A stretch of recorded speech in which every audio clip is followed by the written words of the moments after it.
But people have to understand that we are all in this together, and that there's organizations that want to drive us apart. And the way to work out our differences is having conversations and negotiations and figuring out how to work it out. It's not lighting cop cars on fire. Like, this is, Yeah.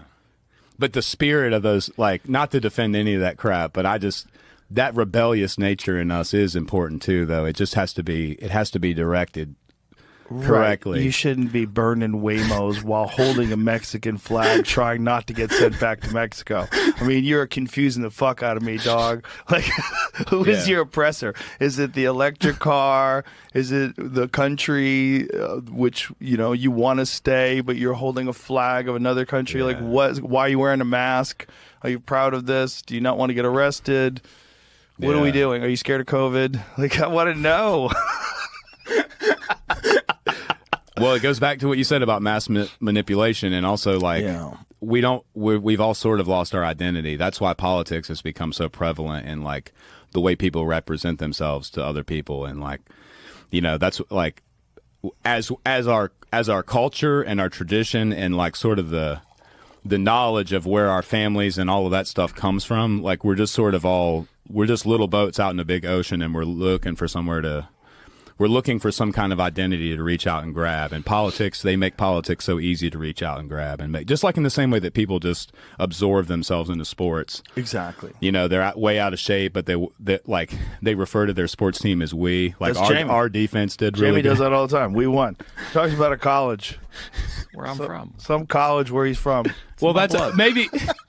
Get out of here. Maybe if he's from there, though, then it doesn't count. But I'm just fucking around. Yeah. I'm not a team sports guy. I'm a combat sports guy, and I would never say we won. Like, if Kamaru Usman beat somebody, I never say we won. Kamaru would call me up. What the fuck are you saying, man? We. You know what I did in camp? How many rounds I sparred? Yeah, all the punches you took. It's so crazy. But if there's a group of guys, you can say we. But that's so silly. I see that, like, I just see that becoming more and more prevalent, where there's not, like, I don't know. It's sort of just like, it's kind of even to expand on the thought of it, it's even like the way that now we've all just sort of, we're all in these subcategories the way we would be if we were in prison. We're all like, right, in the same way that when we use the word black and white to describe, like, how many different types of white and black are there that all just get merged? It's like, it like creates this maybe like group identity that's a lot easier to control. Like, for sure. Well, and then it shifts over time. Like, my family wasn't white. My family was Italian. They were disparaged when they first came to America from Europe. And my grandfather used to tell me terrible stories of what happened to him when he was a boy living in America as an Italian. They treated them the same way terribly racist people were treating people from Guatemala that sneak in here. It's the same kind of thing. Yeah. And then after a while, they sort of integrated, and now I'm white. Yeah, now you're just a white person. Now I'm just a regular white. But it's easy now in big public narrative and stuff it's a lot easier to accuse you and 30 other different nationalities of people who are all very culturally different and unique, and just call all of you white people, and then pick the worst thing that one of those nationalities did and just cast it among the whole group. But it happens with every ethnicity, every identity. The goal is to, like, put everyone in the world in one of 3 or 4 buckets, and then hopefully figure out how to just put all of them into one bucket eventually. It's like, it's so much easier to control 2 or 3 different types of people than it is 30 or 40 or 100 or 1,000, right. Which is also, I think, why they never fix the problems that ail our inner cities. They want to keep that conflict. I really believe that. Because if somebody wanted to have a better, stronger economy, the first thing you would do is you want more people in the workforce. So you'd want less people that are disenfranchised, completely out of society, felons, all that stuff. That doesn't do anything but cost the country money, right? Unless you have private prisons. Now, in private prisons, those people become a business. And then that business contributes to the escalation of laws. And they want to make sure that laws stay in place, because that way their business is always full. They have plenty of customers. Their customers are human beings that they turn into batteries to generate money. That's what it is. It's like those people, every person they have in there, they get more money, which is wild. It's wild that we allow that. But then it's also like keeping a certain amount of crime in certain areas ensures that you're always going to have debates over law enforcement. You're always going to have conversations over we need DEI. We need this. We need quotas. We need to hire more people of this or of that, ignoring the fact that a lot of these things, especially with universities, are the most racist, especially towards Asians. They're racist as fuck towards Asians. There's lawsuits about it. Harvard, is that still going on, the Harvard lawsuit? Where they specifically made their application process, like the whole acceptance process, more difficult for Asians because they were kicking too much ass. They had too many like Asian people that were willing to fucking work their ass off, study 12 hours a day, get straight A's. They're like, man, there's too many of these folks. We got to make it tougher. What did they do to make it more difficult specifically? They attached a bunch of things. I believe the argument is they attached a bunch of things like social stuff. Like, how much do you engage in, activism? How often are you involved in, social activities on campus? What other things are you doing other than just pure academic work? They're like trying to slow them down. They're literally trying to slow them down. Yeah, that's another great example too. Like even just that they can blanket Asian like that as such a. Right. Like it's Indian, it's Chinese. There's a lot of, but yeah, people that come from a hard place are willing to work hard. That's the difference. And the problem with meritocracy is that some motherfuckers will go for it. And if you get a whole country of people going for it, that gets scary for the people that just want to take naps. It's the same psychology that goes in, like in a lot of the smaller Appalachian towns, like where we recorded was really close to Bramwell, West Virginia. But if you look at even if you look at Bramwell, West Virginia, and their recent political history, like the last mayor they had, she embezzled money from the town, and there was like, and this isn't a very small town, so government corruption exists like everywhere, and it almost is like maybe in those big cities. I understand definitely that I think things are intentionally neglected, like to create chaos and to create this, like you said, this need for more resources and more. But it's also just that maybe a lot of those people that are in positions are just very spineless and self-centered, and like they don't even care that people are dying in their streets. They're worried about the money that can be made and the ego and the power of it. It goes back to kind of what I said in that ARC speech about lack of leadership. I just see that, like, if we had people in big cities or in small Appalachian towns that had like a real backbone to them and like and had they were in a real position of like leadership where they wanted to fix things, that a lot of that stuff would get addressed and covered. But we just don't have the right people in power, maybe, even is what it is, even in local and state government. The right people don't run. They don't want that job, man. They don't want that smoke. They don't want people attacking them. They don't want any of it. The right people are the people that don't want to be president. It's almost like they've made these positions only appealing to people who are like sort of criminals. Sociopaths are criminals. Yeah. For real. Like, who the fuck wants to run everything? You got to be crazy. Yeah. I don't even like running my whole house. I don't like having employees. It's too much responsibility. What do you think would happen if just some normal people ran the country, though? Like just some average Joes. Like, what if me and you just went and ran if you ran for president? What would happen? We would get killed. We'd get put in a fucking convertible. They would definitely shoot. They would definitely be able to hit my big head. That's for sure. Yeah, they wouldn't. My head's not that little either. You want a cigar? Yeah, let's do it. People in power have always been horrible. Yeah. People, when they get unchecked power, have always been horrible. That's why directionally, like this whole No Kings protest that's supposed to go down on Saturday, directionally, it's correct. Like, you don't want kings, you don't want oligarchs, but who's funding it? Well, it turns out it's funded by an oligarch. It's funded by a lady worth $20 billion who is the heiress to Walmart, Walmart, a company that employs cheap labor and sells a lot of stuff from China that would be affected by tariffs. You know, it's like that with all of them, though. It's like that with everything, man. Everything is like it presents as being this moral situation. Like, they're really looking out for you. They're really looking out for people. They're never really looking out for people. There's always some primary profit motive that's causing any organized thing. It's never for the human race. Unless the people are all on mushrooms. It's never for the human race. And until mushrooms get legalized, that's probably never going to happen.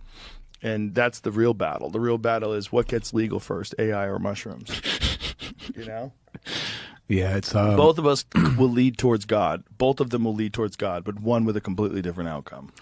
It's going to take me like 4 or 5 times listening to it to be able to talk about it. But I've went back and listened to the maps of meaning on Audible, and it's one of Jordan's earlier works, and he's talking about society and how it's structured, and basically talks about like the motivations and the origins of why people always resort to evil. Like in this, I mean, we talk so much about the Holocaust, but not at all about all the other horrible tragedies that happened there at the same time. But even like talking about with Russia, like just think about the Soviet Union and what happened there, and how easily people were turned against. It's just this little moment in time we're in is just we should just be so thankful for it, even though it is mass chaos right now. Like the fact that people are allowed to speak freely and do things and have the influence and power they do is just nuts when you think about. You're right. I mean, it's the same crazy people that we're arguing about today have always existed in different forms and with different names and faces. But we're better off today than anybody else in human history, and this is a struggle and it is a battle. But I think we can come out of this on the other side if we all realize that we're being played against each other, and that's where it's important. When you're paying people to protest, you're leaving pallets of bricks around, and you're organizing the whole thing, and you're shipping people in on buses, and you're making sure that all the people show up at a certain amount of time, and they're all compensated, and you give them water and snacks. Like, we got to realize what's going on here. This is not for you. When you light your city on fire and you burn cop cars, it's never good. It's not good for you. It's not good for the cause. They're not going to change the laws. One thing that I heard from Trump today that I thought was very promising is that he wants to make an executive order where people that are here for a long time, that have been like working on farms, that are undocumented, that they won't be targeted and that they'll be exempt from all this stuff. This is my feeling. Like, if you got here and you've integrated into our society, yeah, maybe you shouldn't have snuck in, but you did it and you're not breaking any laws. You're a hardworking person. Those people need a path to citizenship, man.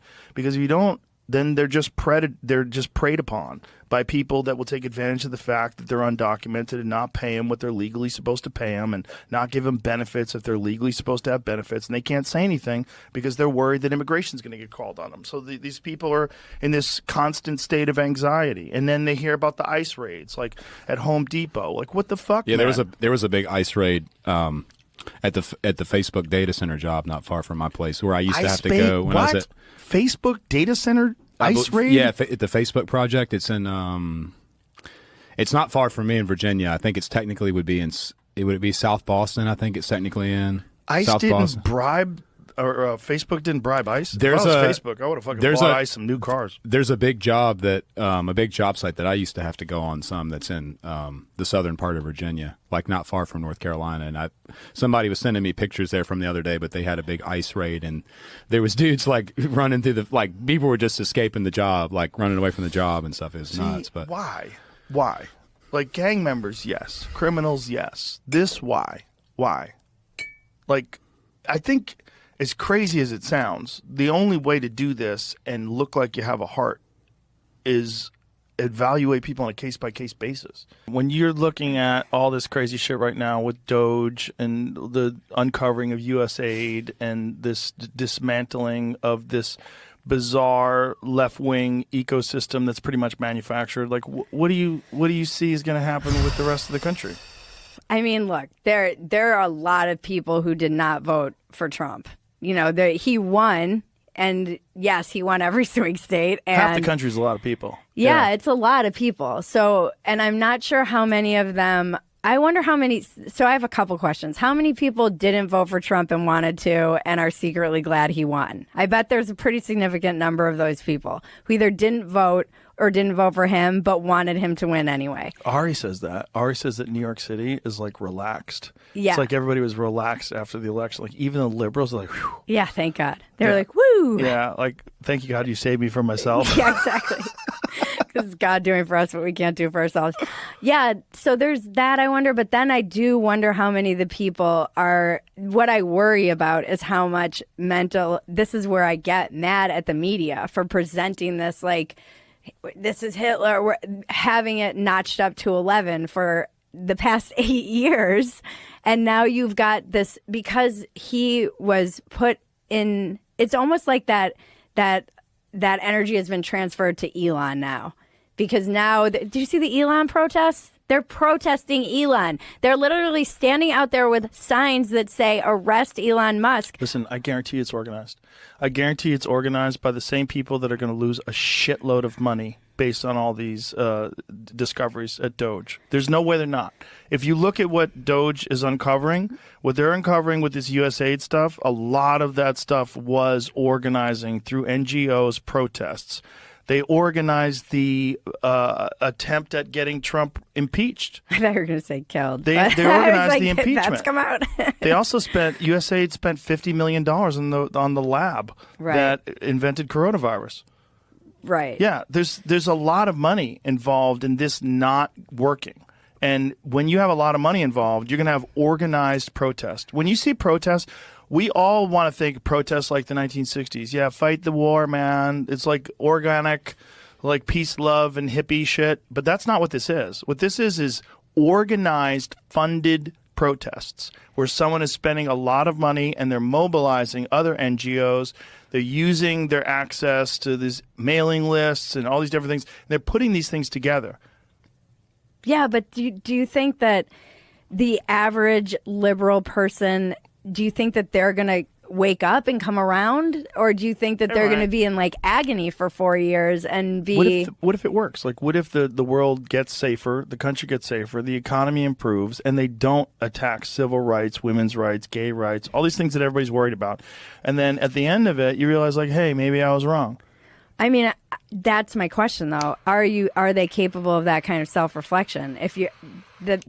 Well, we're saying they as if it's like one different, like one kind of person. No, I mean... There's so many different people in they. Agreed. I mean, when I say they, I mean people who have bought into the idea that this person is going to make everything worse and we're going to slip into a fascist technocracy. Some of them. Some of them are going to slip right into it. Some of them are going to wake up and come around. You know, it's a test. It's a test of character. It's a test of objectivity. It's a test of introspection. There's a lot of things that are going to happen where people are going to have to wonder, like, what was I rooting for? When I was rooting for this progressive liberal government, what was I actually rooting for? Was I rooting for warmongers who were making insane amounts of profit by funding overseas wars? Yeah. What was I rooting for? Was I rooting for a basic theft of our tax dollars that's gone to all these like completely useless endeavors that were only set up as ways to pilfer money? Or the fall of America? Yeah. You know, this is a weird thing to like hate your own country so much that you want it to fall, or the dismantling of the kind of West as we know it. Yeah. You know, I think there is a feeling that Elon might have saved the West. If you enjoyed today's episode on JRE Plus, don't forget to give it a thumbs up and share your thoughts in the comments below. Thank you.